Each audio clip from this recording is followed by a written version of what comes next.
এয়া সকামৰ বাচন ধুই আছো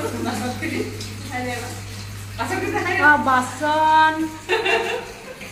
এইটো ইমান ধুনীয়া চক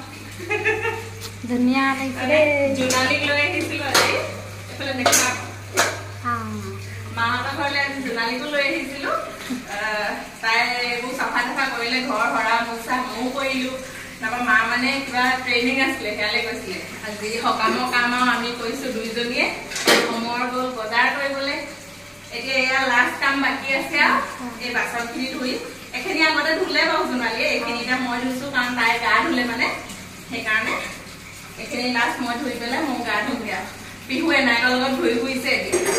তোক দেখুৱাই দিম এই তাই মানে গা পা ধুই আজৰি কাম বন কৰি গা পা ধুই আজৰি যে তাই মানে এইবোৰ নি দিব আৰু মই ধুম নহয় তাই এইবোৰ সেই সিটো ৰুমলৈ নিব আৰু বাথৰুমত ধুই দেখি পেলাই এইটো নেভাবিব আকৌ দেই বাথৰুমত এইবোৰ কাঢ়ি পাতি ধুইছে আচলতে এইটো বাথৰুম এতিয়া বনাইছেহে আজিলৈকে ইউজেই কৰা নাই এইবোৰ পলিথিন লাগিয়ে আছে দেখিছেনে সৰাই লৈ ৰখি আছে